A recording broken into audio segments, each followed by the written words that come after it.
বৈষম্য বিরোধী ছাত্র আন্দোলনে নিহতদের খুনের তদন্তে জাতিসংঘের প্রতিনিধি দলকে সব রকমের সহযোগিতা করার আশ্বাস দিয়েছেন স্বরাষ্ট্র উপদেষ্টা অবসরপ্রাপ্ত লেফটেন্যান্ট জেনারেল জাহাঙ্গীর আলম চৌধুরী।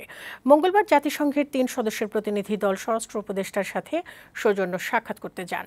বৈঠক শেষে তিনি একথা জানান। এ সময় স্বরাষ্ট্র উপদেষ্টা আরও জানান, জাতিসংঘ যেভাবে চাইবে সেভাবেই অন্তর্বর্তীকালীন সরকার তাদের সহায়তা করবে। এ সময় জাতিসংঘ মিশনে বাংলাদেশিদের সংখ্যা আরও বাড়ানোর অনুরোধ করা হয়েছে বলেও জানান তিনি। এদিকে দেশের চলমান বন্যা পরিস্থিতিতে চীন সহযোগী হয়ে পাশে থাকবে বলে আশ্বাস দিয়েছেন ঢাকায় নিযুক্ত দেশটির রাষ্ট্রদূত। সকালে চীনের রাষ্ট্রদূত সৌজন্য সাক্ষাৎ করেন স্বরাষ্ট্র উপদেষ্টার সাথে। এ সময় চীনা রাষ্ট্রদূত সহযোগিতা করবে বলে স্বরাষ্ট্র উপদেষ্টাকে জানান।